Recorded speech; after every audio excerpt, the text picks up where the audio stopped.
रमना देवी आपको hitech hub for custom hiring centre के जरिए 38,68,000 का चेक। आप सभी जोरदार तालियां बजाएं। जिला नगरीय विकास अभिकरण डूडा के अंतर्गत प्रधानमंत्री आवास योजना लवन की प्रमाण पत्र आवास निर्माण हेतु प्रथम किस्त की धनराशि। आप सभी की जोरदार तालियां।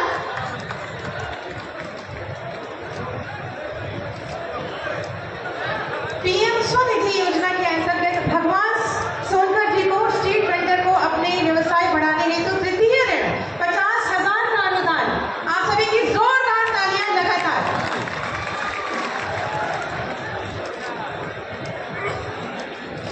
चिकित्सा एवं स्वास्थ्य विभाग के अंतर्गत आयुष्मान कार्ड संजू सिंह जी, आयुष्मान कार्ड। महिला कल्याण विभाग के अंतर्गत मुख्यमंत्री बाल सेवा योजना के अंतर्गत अमृता यादव जी कक्षा 10 की छात्रा है, जिन्हें माननीय द्वारा लैपटॉप दिया जा रहा है। आप सभी जोरदार तालियों से हमारी बेटियों का अभिनंदन करें। और इसी योजना के अंतर्गत तोइशा चौहान जी लैपटॉप।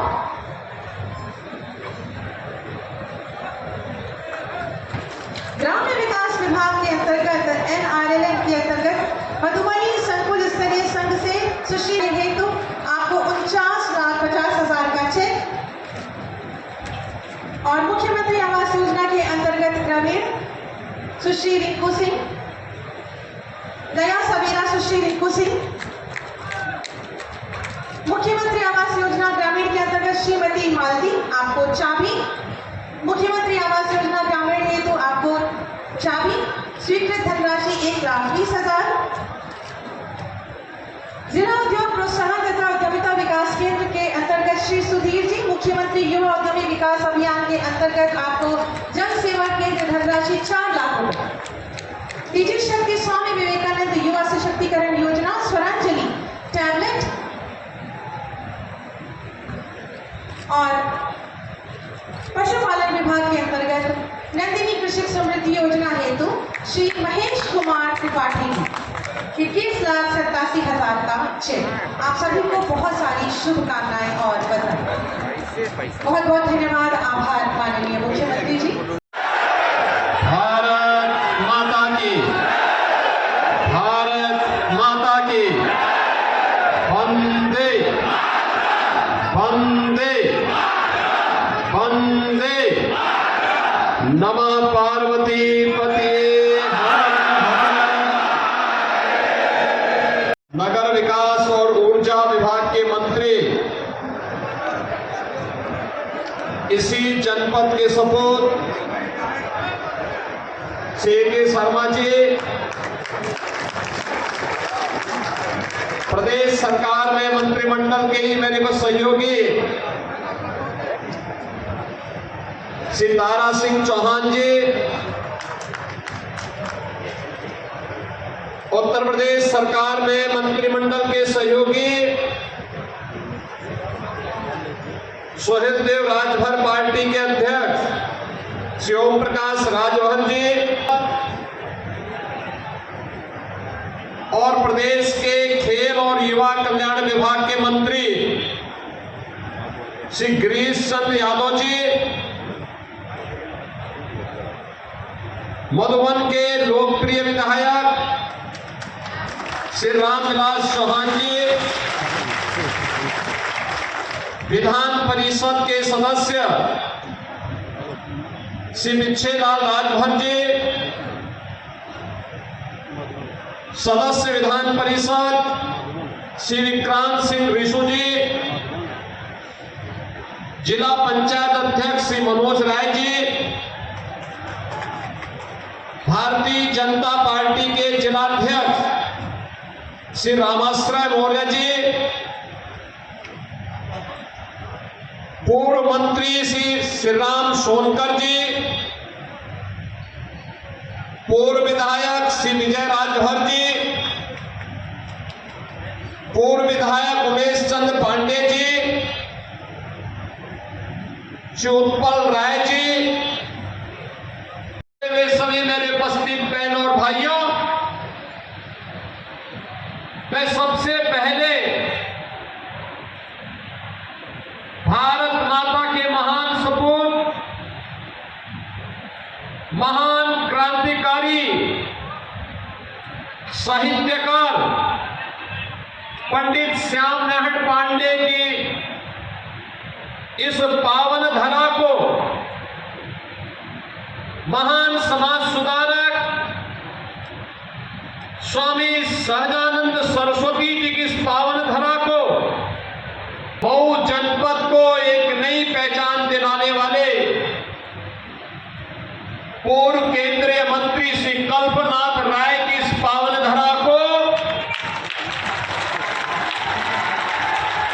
पूर्व राज्यपाल और प्रदेश सरकार के पूर्व मंत्री श्री फागू चौहान जी की इस पावन धरा को कोटि कोटि नमन करते हुए इस क्रांति धरा के आप सभी बहन और भाइयों का मैं हृदय से स्वागत करता हूं, अभिनंदन करता हूं। आज मुझे यहां पर परियोजनाओं के साथ आज हम सब मधुबन में आए हैं।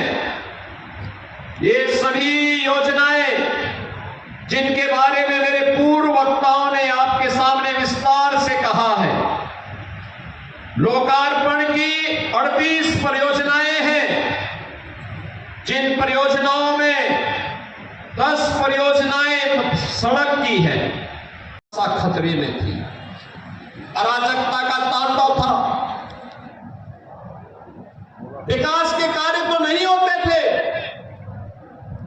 गरीब को कोई सुविधा नहीं मिलती थी, लेकिन चंदा जुटा जुटा करके भी अगर वह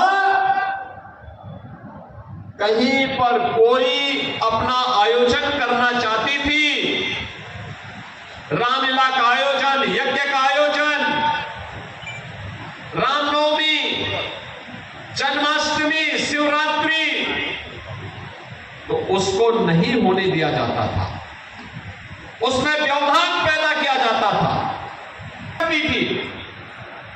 सौदे परेशान करते थे, कभी भी उसको उठा करके ले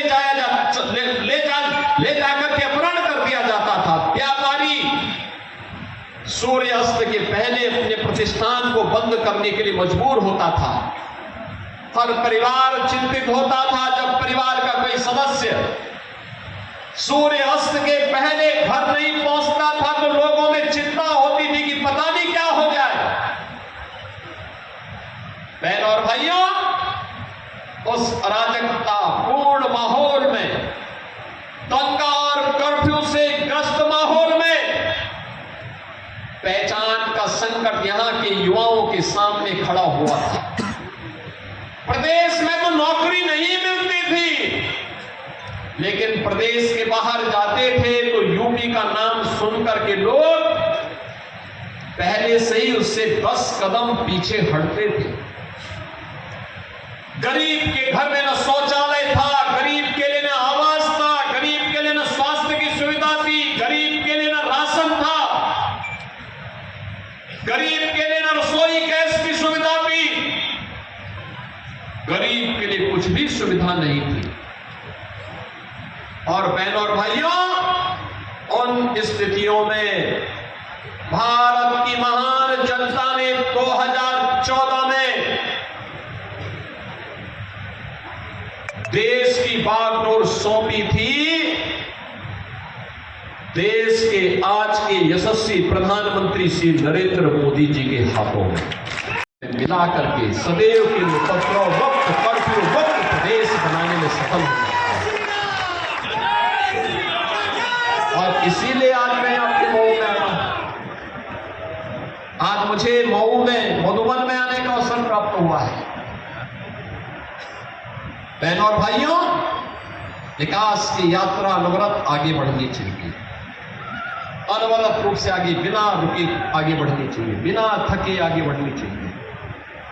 इसी में वर्तमान का भी, इसी में आने वाले भविष्य का भी हित है, आने वाली पीढ़ी का हित इसी में है, आने वाली वाली पीढ़ी आपको कोसे ना, आने वाली पीढ़ी आप पर किसी प्रकार का प्रश्न न खड़ा करे, इसी के लिए आज हम सब आपके पास आए हैं आपसे कहने के लिए आपने अच्छा किया, पुण्य के भागीदार बन रहे हैं। अब यूपी के बाहर आप जाएंगे तो कोई आपसे दूरी नहीं बनाता है। अब आप यूपी के बाहर कहीं जाएंगे, कहेंगे मैं यूपी का हूं, अगर सामने 100 लोग होंगे, अगर पहले लोग 10 कदम पीछे जाते थे, अगर वो 10 कदम आज आपके पास आकर के उसकी इच्छा होती है कि इसको गले से लग लूं मैं, क्योंकि आज यूपी का सम्मान बढ़ा है। कल का पुनरुद्धार होता है और अयोध्या में राम मंदिर का निर्माण होता है, तो इसका पुण्य भी आप ही के खाते में जाता है। आपके खाते में इसलिए जाता है क्योंकि आपका एक वोट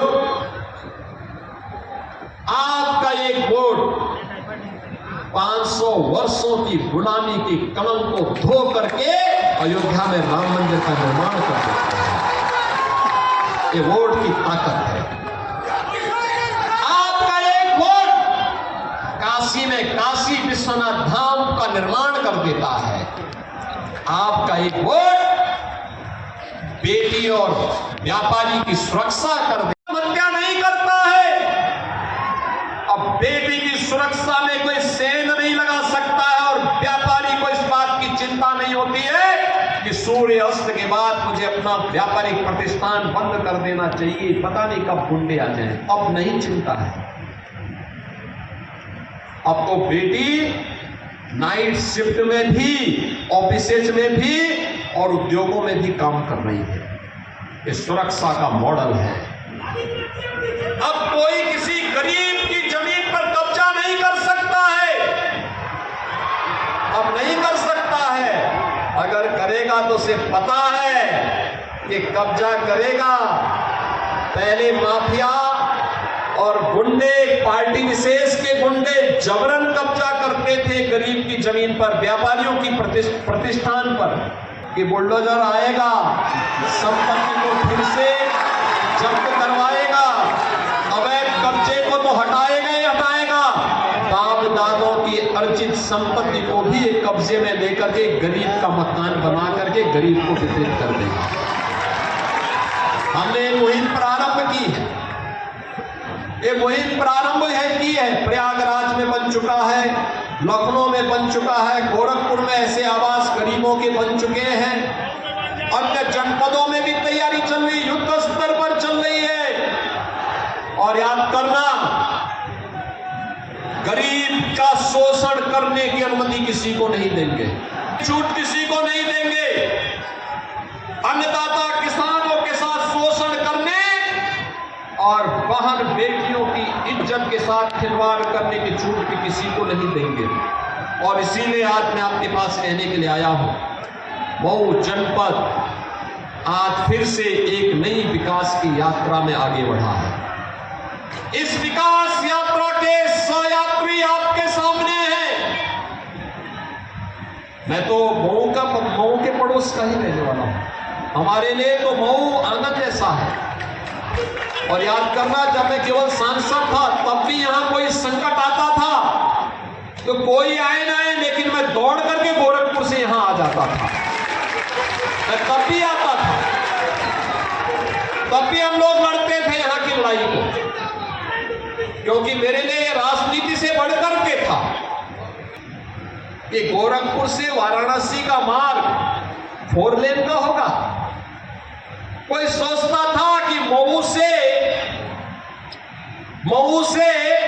लखनऊ की दूरी अब मात्र 3 घंटे की हो जाएगी, 2.5 से 3 घंटे की। आप सोचो ना, आप जाइए पूर्वांचल एक्सप्रेसवे से धड़धड़ा करके 2.25 घंटे, 3 घंटे में लखनऊ। यानी दुनिया में आप जाएंगे, इतनी दूरी पे लोगों के एयरपोर्ट होते हैं बड़े बड़े शहरों में। कोई उतरता है इतना दूरी तय करके तब वो अपने गंतव्य में पहुंचता है। यहाँ आपके लिए प्रदेश की राजधानी इतनी नजदीक हो गई, गोरखपुर नजदीक हो गया, काशी नजदीक हो गया, प्रयागराज की दूरी घट गई, इतनी अच्छी कनेक्टिविटी। और बाढ़ से बचाव के लिए सरयू मैया से, घाघरा के बाढ़ से बचाव करने के लिए सरकार कार्य कर रही है। जो बचाव का उसमें तेजी करने के लिए हम लोग फिर से इसको और पैसा उपलब्ध कर रहे हैं। अब में इसका कार्य होना है। सरकार संवेदनशील है। मेरे सामने श्री के शर्मा जी ने, श्री रामविलास चौहान जी ने और यहां के जनप्रतिनिधियों ने प्रस्ताव उपलब्ध करवाया है घोसी चीनी मिल के बारे में भी। ये विजय राजभर है हमारे पूर्व विधायक, और उस चीनी मिल के विस्तारीकरण के लिए हम लोगों ने प्रस्ताव मांगा। प्रस्ताव पहुंचते ही हम लोग उसके पैसा उपलब्ध करवाए। अन्नदाता किसान का हित जिसमें हो, ये सरकार उसके लिए कदम बढ़ाएगी। पीपीपी मोड पर बड़ों में मेडिकल कॉलेज भी हो रहा है। हमारे जिला पंचायत अध्यक्ष मनोज राय यहां पर है, मेडिकल कॉलेज का निर्माण कर रहे हैं। सरकार की पॉलिसी है, कुछ पैसा सरकार देगी, कुछ पैसा वो लगाएंगे, और उन्होंने उसको लगभग पूरा कर दिया। बहुत शीघ्र आएंगे हम लोग 9 में इसका उद्घाटन करेंगे। बहनों और भाइयों, किसी जनपद में उसका अपना मेडिकल कॉलेज हो जाए, गरीब को सही, सस्ती और विश्वसनीय स्वास्थ्य सुविधा मिल जाए, इन्हीं सब कार्यों के लिए पूरी समर्पित भाव के साथ कार्य कर रही है।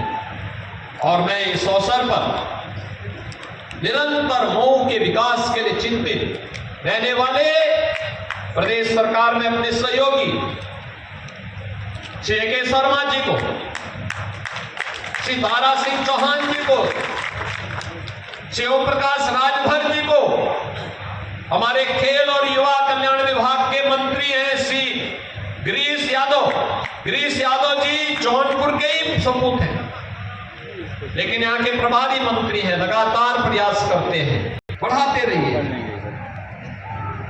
और आपको लगातार आपके पास तो आपके पिता की एक समृद्ध आती है। प्रदेश सरकार में मंत्री और राज्यपाल के रूप में बिहार में भी और मेघालय में भी उन्होंने शानदार काम किया। उम्र का एक तकाजा होता है, लेकिन लगातार इस कार्य को रखना चाहिए, और विकास की योजनाओं को लेकर के निरंतर प्रयास को लेकर के अनवरत प्रयास करेंगे, परिणाम लेके आएगा। और इसलिए मैं कहूंगा रामविलास जी से कि मत चूको चौहान, विकास की प्रक्रिया